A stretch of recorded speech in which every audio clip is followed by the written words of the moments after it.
salió en la jornada, creo que de primera plana, que CEPAL reconocía que México era el país de América Latina donde más había disminuido la pobreza. Imagínense, ¿cómo no es motivo eso de festejo para México? 13.5 millones de mexicanas y mexicanos salieron de la pobreza, disminución de las desigualdades, todos los programas de bienestar, empleo. Hoy sale la ENOE, ¿no? No la he visto, pero ahorita que termine ahora que termine la conferencia, pero creo que trae buenos datos. También el empleo formal del IMSS, aún con las dificultades de los aranceles y la situación que lo han vivido todos los países relacionada con la nueva posición del gobierno de Estados Unidos. Pero es un buen momento y el año que entra, como decía, va a ir mejor todavía. Y lo más importante, el bienestar de la gente y la defensa de la soberanía. Entonces, es un buen momento. América Latina tiene una noticia inédita. La pobreza cayó a su nivel más bajo en casi 2 décadas. Sí, escucharon bien. Por primera vez desde que hay registros comparables, según la CEPAL, millones de personas salieron de la pobreza y la región muestra una mejora que en otro momento histórico sería portada global. Ojo a estos datos. En el año 2020, hace tan solo 5 años, 1 de cada 3 personas en América Latina se encontraba en situación de pobreza. En 2024 ya fueron 1 de cada 4. En 4 años, la región registró una reducción significativa de la pobreza multidimensional y la pobreza extrema. De acuerdo con el informe Panorama Social de América Latina y el Caribe 2025 de la CEPAL, en el año 2024 el 25,5% de la población latinoamericana estaba en situación de pobreza por ingresos, lo que supuso una disminución de 2,2 puntos porcentuales respecto a 2023 y de más de 7 puntos porcentuales en comparación con 2020, el año más álgido de la pandemia del COVID-19. Ese avance regional tiene nombre y apellido y no es el de Javier Milei. Lo aclaro porque el presidente argentino anda atribuyéndose más o menos cada 5 días el logro de haber sacado a entre 8, 9, 10, 11, 12 millones de personas de la pobreza. Unos cálculos que saca básicamente de unos datos del INDEC que nadie en la Argentina cree que tenga un reflejo visible en la realidad. Los protagonistas reales con nombre y apellido de la reducción de los índices de pobreza en América Latina son México y Brasil. Según el informe de la CEPAL, México y Brasil aportaron el 60 y el 30% de dicha disminución respectivamente. En el caso de la pobreza extrema, estos países contribuyeron con el 49 y el 31% de la reducción. Sin México y Brasil, la pobreza regional se habría reducido apenas 0,8 puntos porcentuales, del 35,1% en 2023 al 34,3% en 2024, y las tasas se habrían mantenido 1 punto porcentual por encima de los niveles de 2019. Eso es lo que agrega el reporte. ¿Qué cosas, no? México y Brasil, 2 países que con políticas diametralmente opuestas a la ola neoliberal de los 90 catapultaron las cifras continentales y permitieron que América Latina reduzca pobreza, aunque la mayoría de los demás países no lo hayan logrado. Es decir, si América Latina mejora es porque México y Brasil la arrastran hacia arriba. En el caso de México, el salario mínimo acumula entre 2018 y 2025 más del 150% de incremento real, la mayor alza en toda la región en décadas. En Brasil, Lula eliminó impuestos al consumo popular, subió los mínimos exentos, creó un IVA progresivo y les puso impuestos a las grandes fortunas y los súper ricos. Son modelos que funcionan, que reducen la pobreza, que amplían derechos, que generan empleo y que demuestran una vez más que eso de que los salarios no pueden subir porque subirá la inflación, de que los impuestos impuestos a los ricos espantan inversiones o el problema es el papá Estado, en la mayor parte de los casos es más propaganda que economía, o cuanto menos una realidad francamente discutible. Hoy en la base América Latina hablamos de datos que vienen respaldados de estudios metodológicos, de políticas públicas reales, de modelos que reducen la pobreza y de modelos que la fabrican también, porque esto no es ideología, son números. Bienvenidas y bienvenidos. La base América Latina. Marco Teruggi, México y Brasil liderando estos avances en América Latina, a diferencia de Argentina, lamentablemente, ¿no? ¿Qué nos traes? ¿Qué cuentas hoy? Así es, los zurdos empobrecedores pues no empobrecen, sino que todo lo contrario, están haciendo que mucha gente salga de la pobreza y están haciendo que el continente llegue a su piso de índice de pobreza desde que se mide en el año 90 a nivel continental.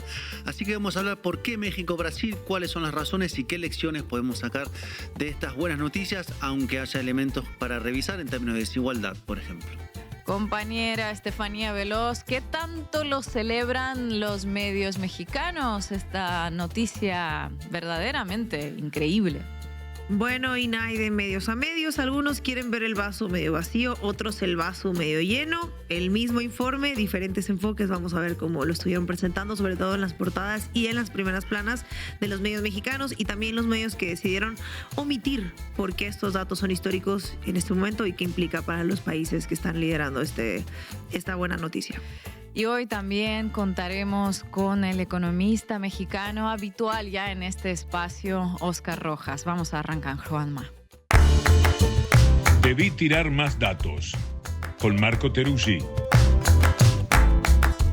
Hay algunas buenas noticias en América Latina y el Caribe, este continente tan inmenso que tiene 9.000 kilómetros de norte a sur, selvas, ríos, montañas y una histórica, persistente y terrible pobreza y sobre todo desigualdad.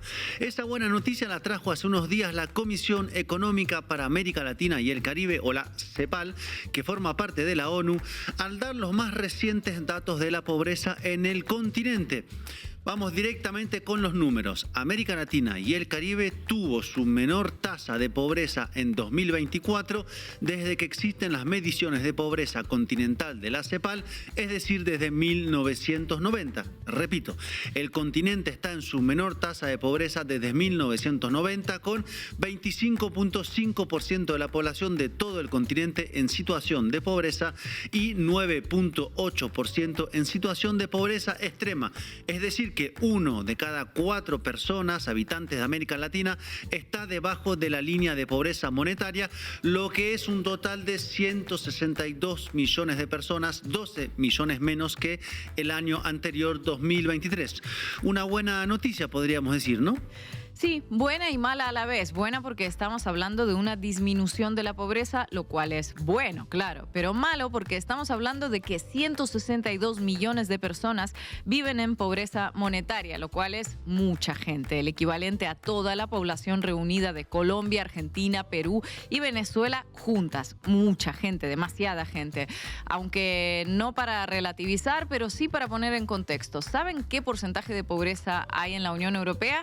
Según Eurostat es de un 17,4% en 2024. Claro, con muchas diferencias, desde infraestructuras de vida hasta salud pública, pero para que dimensionemos que las cosas no andan muy bien tampoco de aquel lado, por ejemplo. Y volviendo a los números latinoamericanos, Marco, ¿cómo fue la evolución de estos últimos años? Es bien interesante analizarla. Vamos a ver el gráfico en pantalla donde se ve la medición de la CEPAL, que es una medición que puede diferir metodológicamente con la que aplican varios países en su interior. Pero veamos la curva. En 1990, primera medición de este tipo, fue el pico de pobreza con 51.2% y 15.5% de pobreza extrema. Así, en pleno auge neoliberal, cuando era el consenso de Washington, la mitad del continente estaba en la pobreza, la mitad. Luego, la curva bajó hasta alcanzar su menor nivel en el 2014, con 27.7% de pobreza pobreza y 7.7% de pobreza extrema. 2014, recordemos, era el fin del ciclo progresista en América Latina, un dato clave porque eso era su acumulado en términos de reducción de la pobreza. Y desde ahí no se logró llegar a ese nivel de 7.7% de pobreza extrema, ni siquiera en la última medición, que es récord en disminución de pobreza. Y en el medio ocurrieron fenómenos que golpearon muy fuertemente al continente, como la pandemia que inició en el 2020 y subió todas las variables de la pobreza. Ahora bien, hasta aquí tenemos una primera fotografía del informe de la CEPAL, pero ¿cuáles fueron los países que lideraron la baja o las razones que explica esta disminución, Marco? Bien, empecemos, si les parece, por las razones que podemos descomponer, desglosar en tres, siguiendo el informe de la CEPAL, que se creó la CEPAL en el 48. La primera, y que explica en mayor medida la disminución de la pobreza, el salario. Ese es el principal elemento que explica por qué se logró la reducción en estos últimos 3 años, aumento del salario. El salario por encima de las ayudas sociales directas del Estado a la gente más desfavorecida económicamente, ¿es el factor más importante? Así es, eso es lo que explica la CEPAL y es importante tenerlo en cuenta. Claro, junto al salario, las ayudas que tampoco deben desestimarse, está también el empleo como tal, o sea, el crecimiento del empleo, que es de donde proviene el salario, y ligado al salario, al empleo, está la inversión, que es la que produce todo eso. Yendo de lo micro a lo macro, o sea, del bolsillo al PIB, sería entonces así. Primero, aumento de salario acompañado de aumento de empleo, que es posible gracias al aumento de la inversión privada o estatal. Y viendo estas tres variables como decisivas en la disminución del índice de pobreza en América Latina, se me vienen varios programas que hicimos sobre México en particular, donde analizamos justamente el aumento del salario por una parte y los récords de inversión extranjera directa por otra. Y es justamente por eso que México es el país que en mayor medida explica por qué bajó la pobreza en América Latina. Según la CEPAL, México aportó el 60% de la reducción de la pobreza de la que estamos hablando y el 49% de reducción en el caso de la pobreza extrema. ¿Y saben cuál fue el segundo país que más aportó a la reducción de la pobreza en América Latina y el Caribe? El Brasil de Luis Ignacio Lula da Silva, que aportó el 30% de la reducción de la pobreza y el 31% en el caso de la pobreza extrema. Vaya, las dos principales economías de la región que tienen gobiernos progresistas en ambos casos, desde 2018 en el caso de México y desde 2023 en el caso de Brasil, y que juntas representan ni más ni menos que el 52% de la población total de la región. Y que por esa misma escala tan grande y por el peso de sus poblaciones son las que permitieron esta reducción de la pobreza a escala continental. Escuchemos al secretario ejecutivo de la CEPAL, José Manuel Salazar Girinach, al respecto. Así es, ¿no? La reducción de la pobreza regional se explica principalmente por la evolución de México y en menor medida por Brasil. Esto es así fundamentalmente por el peso demográfico de estos países, que entre los dos representan el 52% de la población total de la región. Sin embargo, México y Brasil no fueron los países con las mayores caídas porcentuales. De hecho, entre los 13 países con datos para el 2024, México ocupó el 4º lugar en materia de caída y Brasil el 7º. Pero, por la razón dicha, sus variaciones impactan con mucha fuerza el promedio regional. Un punto muy importante es que en ambos casos el principal motor de la reducción de pobreza fue el aumento de los ingresos laborales, que ya lo destacamos en las conclusiones analíticas, ¿no? Especialmente el aumento de los salarios. Entonces no fueron quienes más redujeron en términos porcentuales, aunque sí, claro, están cerca en la cabecera de la lista, sino que fueron quienes con su disminución de pobreza lograron mover el indicador de América y el Caribe. ¿Y quiénes fueron los 3 primeros, de hecho, Marco? 3 países de la región, 3 países pequeños, importantes porque todo país es importante. Honduras, que bajó la pobreza 4.2%, Costa Rica y República Dominicana, que la bajaron en 3.3%.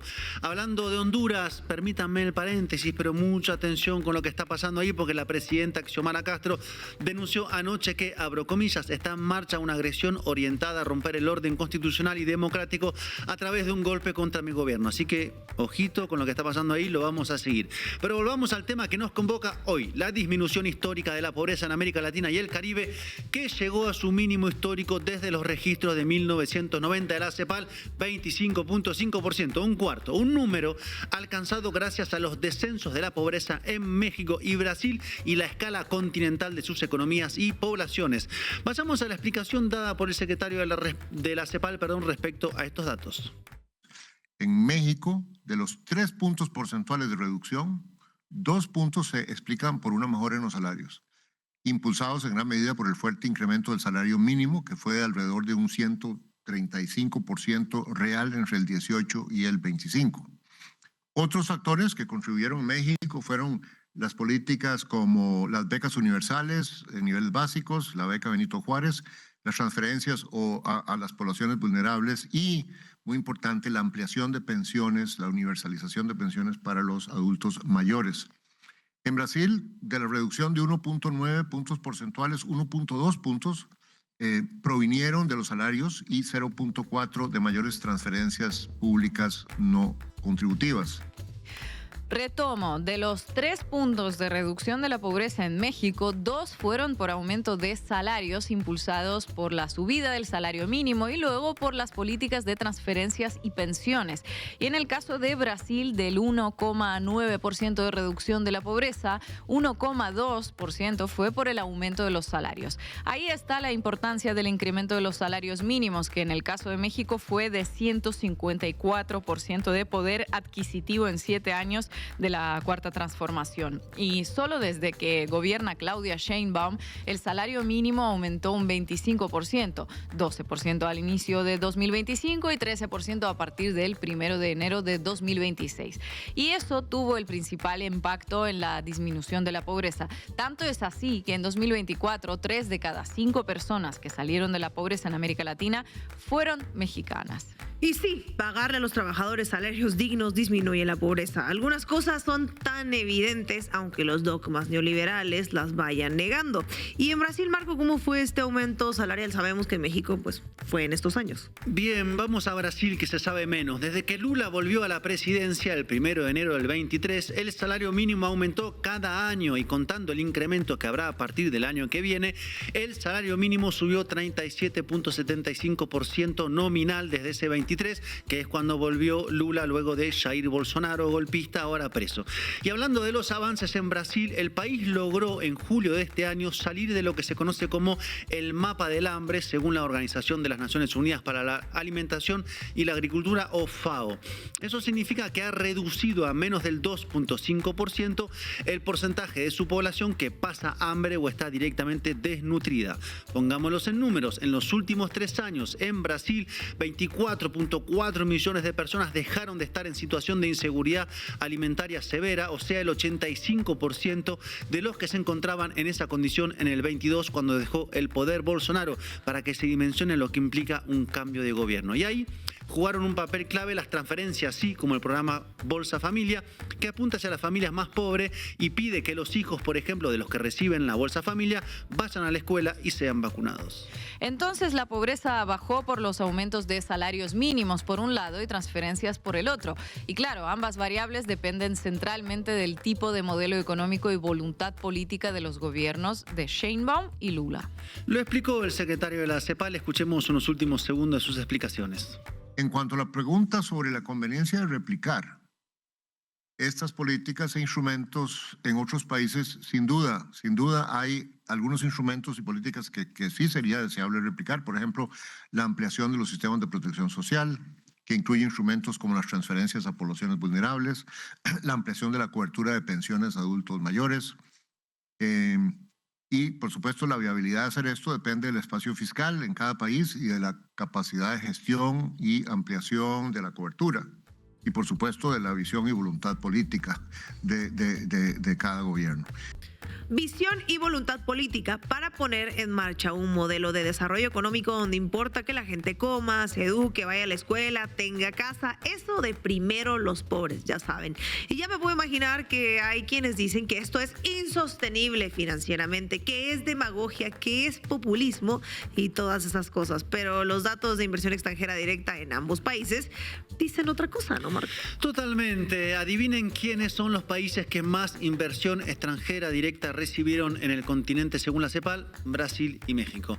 ¿Saben cuánto concentraron ambos de esa inversión en el 2024? El 62% de todos los flujos, con 38% de inversión en el caso de Brasil y 24% del total en México. ¿Y saben cuál fue el tercer país receptor? Colombia, gobernada por Gustavo Petro. Y sí, un sector muy importante de los empresarios no toman la medicina que venden los medios de comunicación o presidentes como Javier Milei y esos que hacen loas de la desregularización total e invierten en países de zurdos empobrecedores que tienen estabilidad y proyección a mediano plazo. Entonces, resumamos, las dos principales economías de América Latina, gobernadas ambos por progresismo, son las que lograron bajar el nivel de pobreza continental a su mínimo y quienes a su vez más inversión extranjera directa recibieron. O sea, para sintetizar, se trata de modelos de desarrollo con inclusión. Ahora bien, todo esto sucede mientras existe una gran variable que no logra por ahora revertirse, la desigualdad. Según el informe de la CEPAL, América Latina y el Caribe es la región más desigual del mundo. Si vemos el índice de Gini, que mide la desigualdad que aparece en pantalla, vamos a ver que América Latina es más desigual que todas las regiones del mundo, salvo África subsahariana. Y ese índice mide la distancia entre quienes más tienen y quienes menos tienen, o sea, la concentración de la riqueza en los deciles superiores de la pirámide social. Para ponerlo en números, en América Latina y el Caribe, el 10% más rico, o sea, el decil superior, capta 34.2% de todo el ingreso total según la CEPAL. Incluso algunos números hablan que ese 10% más rico se queda con el 50% total y en contrapartida el 10% más pobre se queda solo con el 1.7%. Esa es la magnitud de la desigualdad entre los que más tienen y los que menos tienen. Esa desigualdad se puede explicar por varias razones: por escaso crecimiento de la economía, por políticas de protección sociales débiles, por sistemas tributarios regresivos, falta de oportunidades escolares o de acceso a la vivienda. La lista es larga, tan largo como la deuda en América Latina con los más pobres, en un continente que no es pobre, sino donde un puñado de ricos acapararon históricamente demasiado. Así está la fotografía en el continente, con grandes avances producidos gracias a México y Brasil en materia de reducción de la pobreza, pero con problemas estructurales como la desigualdad. Problemas que están en la base, decíamos ayer, de la gran inestabilidad política actual, de los crecimientos de la ultraderecha que logra conectar emocionalmente con esos malestares, inflarlos para volverlos pasiones tristes y discursos políticos cargados de rencor. Pero por el momento quedémonos con la buena noticia: la baja a mayor nivel de la pobreza desde 1990, logrado por la voluntad política, porque de eso se trata, y de modelos de los gobiernos de Sheinbaum y de Lula. Muchas gracias, compañero. Cada vez hay más desigualdad en el mundo.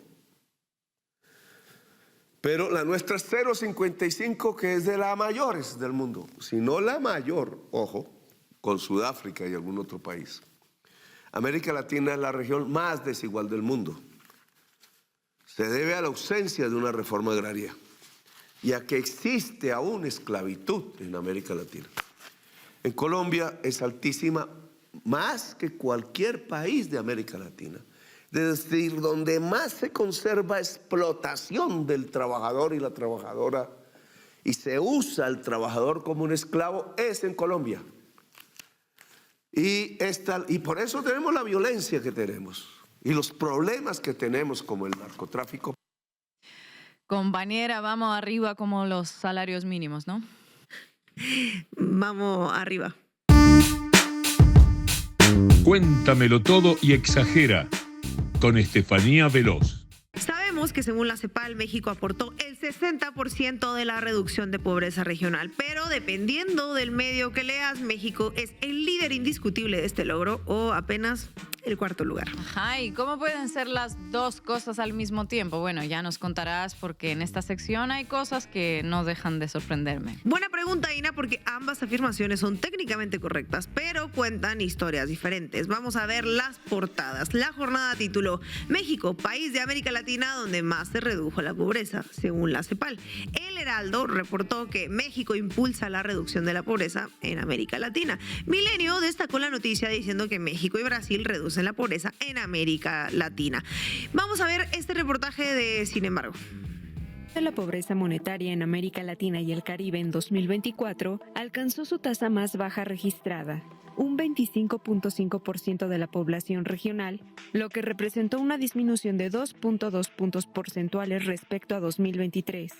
Este hito se explica principalmente por la contribución de México, que aportó el 60% de la reducción de la pobreza total y el 49% de la pobreza extrema, según el informe anual Panorama Social de América Latina y el Caribe 2025 de la Comisión Económica para América Latina y el Caribe. La CEPAL subraya que el factor principal detrás de la disminución de la pobreza y la pobreza extrema en México fue la mejora en el ingreso proveniente del trabajo asalariado. Sin el aporte de México, y en menor medida de Brasil, la pobreza regional apenas se habría reducido en 0.8 puntos porcentuales y las tasas se habrían mantenido un punto porcentual por encima de los niveles de 2010. Todos coinciden con las cifras que acabamos de ver, que México lideró el cambio. ¿Y entonces? Bueno, ahora observemos esto. El Economista tituló México, el cuarto país con mayor reducción de la pobreza en América Latina. Está ahí justo abajo de ese cuadrito de una mala noticia sobre la reducción en proyección de crecimiento económico para el próximo año, que por cierto hoy la CEPAL anunció que aumentaría un punto. Bueno, uno ve la portada del Heraldo, La Jornada, y luego la compara con la del Economista del mismo día y parece que se vive en dos países diferentes. Pero espera, el Economista coloca a México en el cuarto lugar. ¿Habla del mismo informe o cómo es? Sí, es el mismo informe, ya lo decía Marco, pero no fue el único. Infobae publicó México entre los 4 países con mayor reducción de la pobreza en el 2025 en América Latina, según la CEPAL. Yo les decía, esto también es verdad, ¿no, Marco? Es técnicamente correcto si ordenás los 30 países por porcentaje anual. Honduras redujo 4.2%, Costa Rica y Dominicana 3.3%, México 3.1%. 4 países, cuarto lugar. Matemáticamente, estrictamente es así. Pero México aportó el 60% de la reducción total regional, Brasil el 30% más o menos, y estos dos países, ya nos explicaban, explican el 90% del avance en toda América Latina. Entonces, ¿es líder México o es simplemente el cuarto lugar?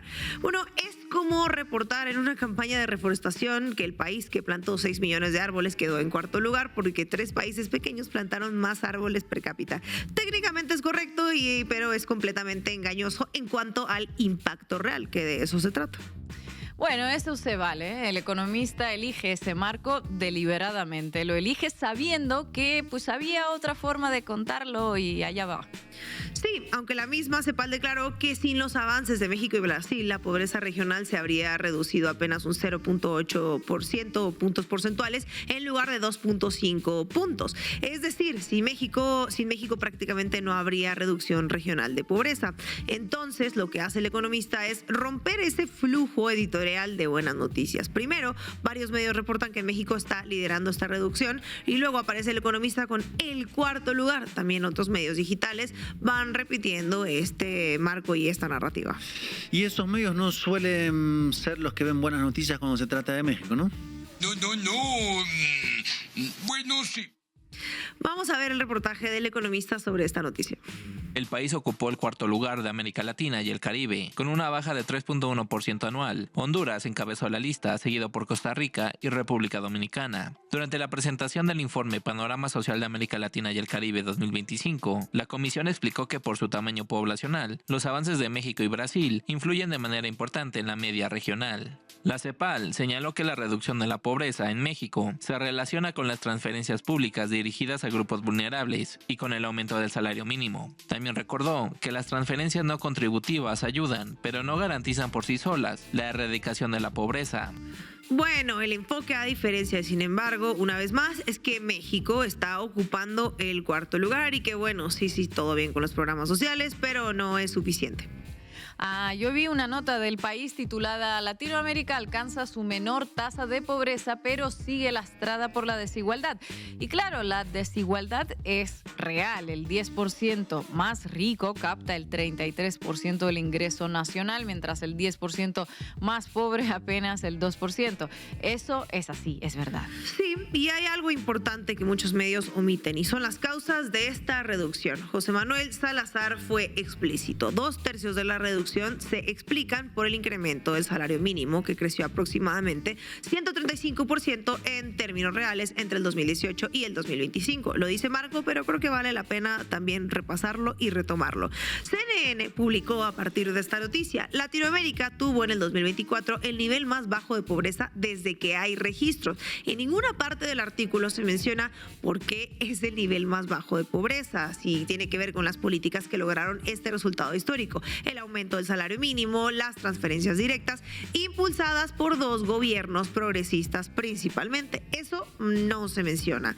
El tema es que el informe de la CEPAL no solo es sobre números, es sobre decidir qué merece estar en portada y plantear a México como cuarto lugar, aunque sea hasta abajo justo de una mala noticia sobre crecimiento económico del próximo año, que tiene como mínimo la intención de ver el vaso un poco lleno, ¿no?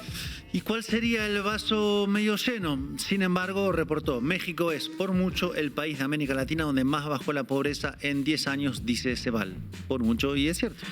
Entonces, mismos datos, diferentes notas. El sesgo editorial no siempre consiste en mentir sobre los hechos, consiste en elegir qué métrica usar, qué dato enfatizar y qué contexto omitir. Los datos de la CEPAL son para todos los medios los mismos, pero el medio que titula México lidera la reducción de pobreza en América Latina y el que titula México ocupa el cuarto lugar están contando historias políticamente diferentes, y ambas son técnicamente correctas, pero una celebra un logro histórico y la otra pues lo minimiza. ¿Cómo se elige el enfoque? Una podría pensar que es dependiendo qué tan incómodo le resulte el logro a quienes lo reportan, pero juzguen ustedes. Gracias, compañera. Los desalmados liberales bajamos la pobreza en 22 puntos porcentuales, es decir, que sacamos además a 10 millones de personas de la pobreza. Los crueles y desalmados liberales hemos sacado a 12 millones de argentinos de la pobreza. Los implican haber sacado de la pobreza a 12 millones de argentinos en este corto periodo de tiempo, es decir, el 25% de la población. Es decir, que los desalmados y descorazonados liberales sacamos de la pobreza a 12 millones de seres humanos, y dentro de esos 12 millones de seres humanos que sacamos hay 2,5 millones de jóvenes y niños que salieron de la pobreza. Vaya que está funcionando la silla de la libertad. A buena entendedora, con Ina Afinogénova. Mientras la pobreza baja en México y en Brasil, Javier Milei continúa aplicando de manera muy exitosa su plan de gobierno, solo que su objetivo es el contrario: aumentar la pobreza tanto como sea posible y concentrar la riqueza en manos de un puñado de empresarios cercanos al gobierno. ¿Qué hizo ahora? ¿De qué se trata esta vez? Bueno, presentó un proyecto de una reforma laboral que recorta derechos a los trabajadores y aumenta los privilegios de la patronal. Como siempre ocurre en estos casos, el caramelito viene envuelto con palabras que suenan muy bien: modernizar las relaciones laborales y terminar con la industria del juicio. Esa expresión, la industria del juicio, es clave.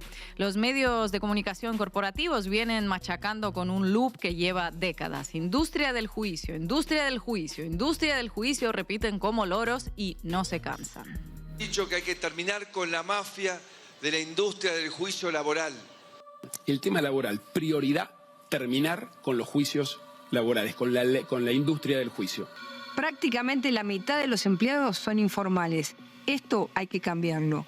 Vamos a atacar la industria del juicio que destruye empleos y empresas. Argentina definitivamente necesita modernizar su sistema laboral, de modo tal que hoy, que tiene 6 millones de personas en el sector formal y 8 millones en el sector informal, se convierta en un mercado de 14 millones. Acabar con la industria del juicio. De la industria del juicio laboral.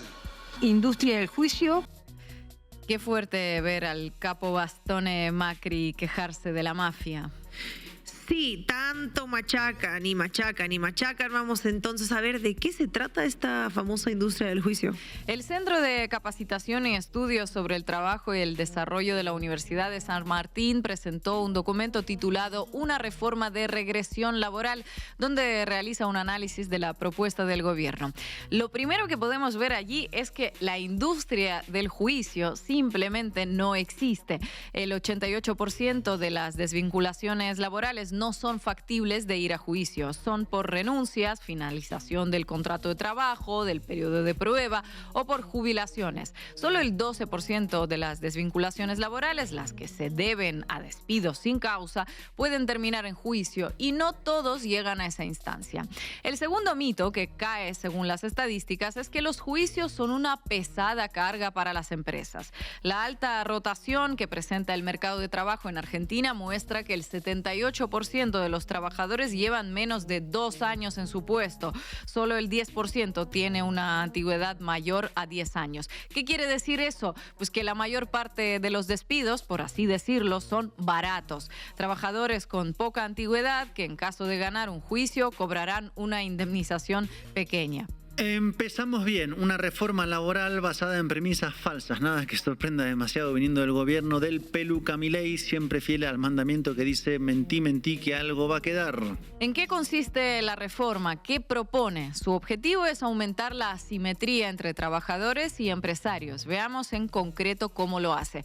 Actualmente existen los convenios por actividad y los convenios por empresa. Los convenios por actividad fijan un piso de derechos que rige para toda la rama y que deben cumplir todas las empresas. Los convenios por empresa rigen la relación entre la patronal y los trabajadores de una empresa en particular. Veámoslo a través de un ejemplo, la industria metalúrgica. El sindicato, la UOM, Unión de Obreros Metalúrgicos, firma un acuerdo con la Cámara Empresarial del sector. Ese acuerdo rige para todas las empresas y establece un piso.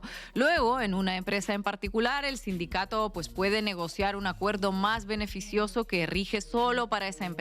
De esta forma, los trabajadores de una multinacional, por ejemplo, que tiene capacidad económica para garantizar más derechos, reciben beneficios que no tendrán los trabajadores de una pyme que no podría cumplir con ese acuerdo. Con la ley actual, el convenio por empresa es válido si mejora el convenio por actividad. Con la reforma propuesta por Milei, el convenio por empresa es válido aun si rebaja los derechos establecidos en el convenio por actividad. ¿Qué se logra de esta manera? Atomizar y fragmentar la negociación colectiva. Si los trabajadores de una empresa son débiles o no están organizados, la patronal puede impulsar un convenio que elimine derechos adquiridos. La empresa se beneficia porque su contraparte en la negociación deja de ser un sindicato fuerte, nacional, como lo es la UOM, y pasan a ser sus propios empleados a los que puede fragmentar, dividir y vencer más fácilmente. La atomización, la desarticulación del poder colectivo de los trabajadores que contiene la propuesta enviada por Milei prevé incluso bajar un escalón más y habilitar una negociación individual, recurriendo otra vez a estas palabritas que suenan bien. El proyecto habla de un salario dinámico y variable. ¿A quién no le gustaría tener un salario dinámico y variable? Bueno, si el dinamismo y la variabilidad son para arriba, yo me apunto.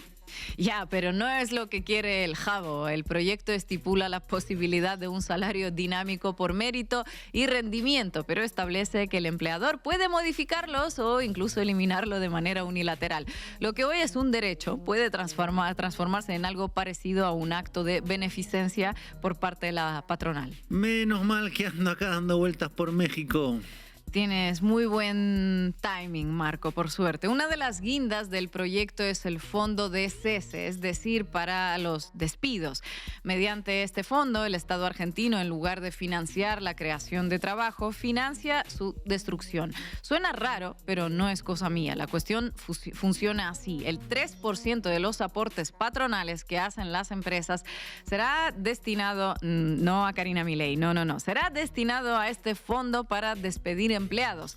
Pero para no aumentar lo que deben pagar las empresas, el Estado resigna recaudar ese mismo 3% que se calcula que alcanza los $2.500 millones anuales. $2.500 millones menos que se destinan, por ejemplo, para pagar jubilaciones y que terminan en una caja destinada a despedir trabajadores. Otro ataque ya para reducir el menguado poder de los trabajadores se da a través de la limitación de derecho a la huelga. En la actualidad, ese derecho está limitado para los servicios esenciales, que son aquellos que podrían poner en peligro la vida, la seguridad o la salud de la población. El ejemplo paradigmático sería un hospital. Actualmente los trabajadores que tienen limitado su derecho a huelga son 470,000. Con la nueva legislación pasarían a ser 2,9 millones. Del 7% de los trabajadores en blanco del sector privado pasarán a ser el 47%. Actividades como los trabajadores bancarios, los siderúrgicos, la educación o el transporte marítimo, que a todas luces no son actividades esenciales, pasarán a considerarse así y tendrán restringido su derecho a huelga. Otro punto llamativo es que el Estado se reserva la potestad de fijar un techo a los aumentos salariales, aunque hayan sido pactados por las empresas y los sindicatos. La reforma habilita que el Estado no homologue un acuerdo en caso de que el aumento salarial genere distorsiones económicas graves. ¿Ven? Ahora resulta que los salarios pueden generar distorsiones económicas graves. Me pregunto si no serán las ganancias empresariales las que generan distorsiones económicas graves. Pero claro, eso no se puede limitar porque sería un ataque intolerable a la libertad del mercado. Otro punto que revela la intención de la reforma se refiere a los trabajadores de plataformas. Como decíamos al principio, la excusa es modernizar las relaciones laborales. Si hablamos de modernizar, lo primero que se me viene a la cabeza son estas nuevas modalidades de trabajo surgidas a partir de plataformas tecnológicas, formas de trabajo que antes no existían, que ahora sí que se encuentran pues en un vacío legal y que no están reguladas. ¿Y qué prevé la ley para estas plataformas, Ina? Cuéntanos. Nada, simplemente convalida la precariedad a la que están sometidos estos trabajadores y los excluye del nuevo proyecto de ley. Los trabajadores de plataformas continuarán como están hasta el día de hoy, sin derechos laborales, sin aportes a la seguridad social, sin vacaciones y sin derecho a una licencia por enfermedad con goce de sueldo. El proyecto de reforma de la ley laboral de Javier Milei tiene claro su norte: darle más poder a los empresarios y reducir el de los trabajadores. Lo mismo hicieron en la dictadura militar y los gobiernos de Carlos Menem y Mauricio Macri. Con la promesa de modernizar el país, multiplicaron exponencialmente el desempleo y el trabajo en negro. ¿Sabes lo que me gustaría, querida Ina Finogenova? Conocer al buen hombre, el muchacho que escribió esta reforma. Te lo presento, querido Marco Teruggi. Se llama Julián de Diego, ahí lo puedes ver. O también tenemos esta otra versión, Julián de Diego, el estudio de abogados de Diego y Asociados. Es uno de los más importantes del país en materia laboral. Obviamente trabaja para la parte empresarial. Ayer por la noche me preguntaba si existiría algo más indigno que ser abogado laboral por la parte empresarial. Esta mañana, cuando me levanté, encontré la respuesta. Más indigno es ser abogado y escribir la reforma laboral que le quita derechos a todo un país para otorgarle privilegios a una banda de multimillonarios con fortunas mal habidas.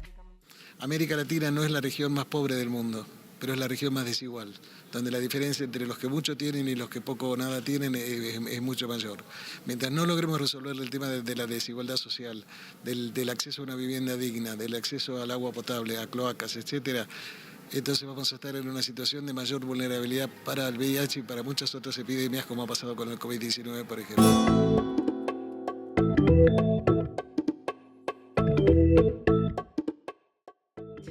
Y hoy en la mesa de análisis nos acompaña economista mexicano Óscar Rojas. Óscar, muchísimas gracias por estar nuevamente en La Base. ¿Qué tal? Un gusto. Óscar, hay menos pobreza en la región, pero la desigualdad, esta profunda brecha entre los ricos y pobres, persiste. ¿Cómo se baja? ¿Por qué es tan persistente?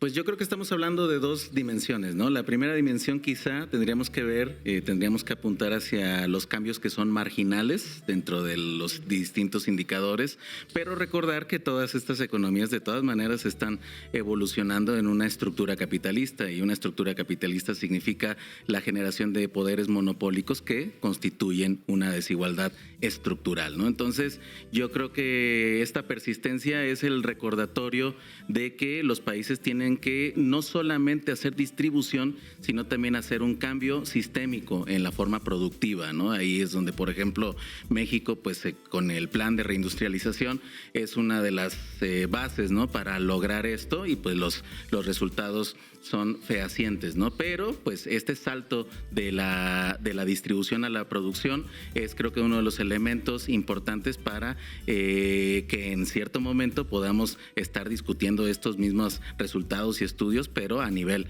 estructural. Gracias por acompañarnos. Se está debatiendo en algunos países la cuestión de una reforma fiscal progresiva, ¿no? Que busque más arriba y menos abajo. ¿Cuál es la importancia de eso? ¿En qué medida puede ayudar a reducir la desigualdad, a reducir la pobreza? En el informe de la CEPAL que analizamos recién se menciona la cuestión tributaria. ¿Cómo lo ves? Sí, pues en materia tributaria también tenemos dos elementos, porque hay que recordar que durante el neoliberalismo las reformas fiscales significaban aumento en los impuestos indirectos, es decir, de impacto a los cautivos. Y si ahora pensamos en una reforma fiscal, bueno, sin duda que el Estado tiene que tener ingresos suficientes para mantener toda su programática, pues no olvidar que si bien no existe una reforma fiscal en el sentido estricto o tradicional, sí está existiendo una reestructuración fiscal. Es decir, se están arreglando las aduanas, se está arreglando el problema de la evasión, de la elusión, y con todos esos elementos, pues digamos que todavía hay un trecho para resolver cosas primero estructural que pensar en simplemente una medida de subirle al volumen a distintos impuestos. Hasta ahora los resultados están ahí, la tributación está de todas maneras elevándose, y no olvidar que no solamente se trata del ingreso fiscal para los estados, sino también el ingreso derivado de sus actividades productivas. De ahí que los polos de desarrollo, de ahí que la soberanía energética sean importantes, porque van a ser elementos también que ayuden a tener una contribución más equitativa, ¿no? Oscar, gusto tenerte en el estudio. Decíamos que la pobreza disminuye, y esto es una buena noticia, pero que se sostiene la desigualdad. ¿Cuál es el desafío que tiene México en este momento para que esos 30 millones de personas que todavía están en la pobreza puedan salir de ella aún con todas estas buenas noticias? Claro. Y, si me permites, ¿cuánto tiempo le das? Bueno, pues yo creo que estos dos primeros sexenios de la Cuarta Transformación significarían la gran distribución. Es decir, recordar que durante el neoliberalismo se pensaba que un país era competitivo siempre y cuando tuviera los salarios más bajos posibles. Y ahora lo que está existiendo es una reversión de esa visión para postular pues de que primero lo que tienes que hacer es recuperar la calidad de vida de las y los trabajadores, y que eso es lo que te va a dar paso a un nuevo nivel de productividad social, ¿no? Entonces, esos cambios pues son sociológicos también, por lo tanto el corto plazo no es tan, aunque quisiéramos, ¿no? Pero pues lo importante es eso, pues, ¿no? Los países en determinado momento tienen que tomar grandes decisiones, son cosas que el sector privado no puede hacer, son cortoplacistas, pero el hecho de que el Estado ahorita esté no solamente como un Estado regulador, sino como un Estado promotor del desarrollo, por eso el Plan México es fundamental en este sentido, pues lo que vamos a observar es que al final de este segundo sexenio vamos a empezar a observar primero aceleración en el crecimiento. Y eso nos va a dar mucha calma, porque vamos a poder sostener, no va a haber duda de que los proyectos sociales y su aumento, su presencia directa constitucional está totalmente garantizada. Pero que, y esto también es una de las cosas que acaban de ocurrir en reunión con el sector privado, de que durante el 2026 y hasta el 2028 se pretende que crezca la inversión, es decir, el sector privado también le tiene que entrar a la Cuarta Transformación. Y en esta economía mixta es, digamos que el brebaje que se está preparando ahorita para la aceleración, ¿no? Es decir, para que en el tercer sexenio de la Cuarta Transformación podamos estar planteando ya elementos, por supuesto, de solidificación del proceso productivo, de tal manera que nos permita pensar en la tasa cero. Aprovecho para hacerte una última pregunta, Oscar. Respecto a la desigualdad, amén de México, ¿por qué América Latina, lo veíamos viendo en las variables, ha sido históricamente un continente tan desigual? No pobre, sino desigual. ¿Cuáles son 2 o 3 pilares que explican que crónicamente debatamos de que es el continente más desigual? Bueno, pues esta es una marca sin duda que tiene que ver con el colonialismo. Primero, la historia trágica del colonialismo desde 1492 hasta el neocolonialismo o imperialismo financiero que hemos estado observando. Es decir, hemos sido territorios en las cuales la lógica ha sido el dominio total y absoluto de los capitales extranjeros. Entonces no se ha podido resolver los elementos estructurales, y además pues el hecho es de que toda una región que tiene una potencialidad el hecho de que también esté seccionada, ¿no? Y que no puedan existir mecanismos sustantivos de coordinación en las políticas económicas es lo que nos ha hecho daño, ¿no?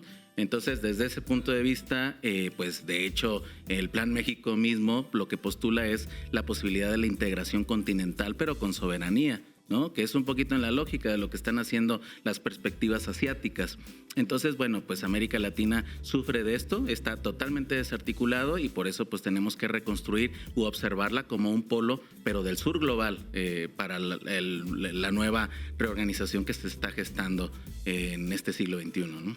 ¿Hay similitudes entre Brasil y México, siendo los dos países que están liderando esto? Sí, bueno, claro. Bueno, por supuesto que Brasil y México, como la primera y segunda economía de la región y con antecedentes de industrialización también, y la escala, creo que esto es muy importante señalarlo, por eso la integración es muy importante, porque lo que permite a los polos de repente tomar fuerza relativa en el mercado mundial es que son economías bollantes, es decir, economías que tienen desarrollada infraestructura, economías que las políticas económicas sí le responden al Estado. En ese sentido, creo que Brasil va unos pasos un poco adelante y México, pues eso es lo que ahorita está reconstruyendo, ¿no? El propio reporte de la CEPAL, pues marca este punto de la institucionalidad y de las capacidades efectivas para poder ejecutar los programas. Eso es lo que es también la reconstrucción del Estado, y son los dos grandes que tienen estos antecedentes de industrialización, son dos grandes que ahora también están teniendo esta visión clara de que el desarrollo tiene que ser social o no es, ¿no? Y que pues lo único que necesitamos pues es ir avanzando también pues culturalmente, en acercamientos también académicos, en experiencias, para comenzar a pensar en el 1-2, ¿no? En un puente necesario para esta reconstrucción que planteamos, ¿no? Oscar, muchísimas gracias por tu análisis. Y llegamos al final de este programa. No se olviden de suscribirse a la base América Latina en YouTube. Vamos a por este 1.000.000 de suscriptores ya. Pónganle un me gusta a este vídeo. Déjennos sus comentarios para que el dichoso algoritmo nos favorezca un poco.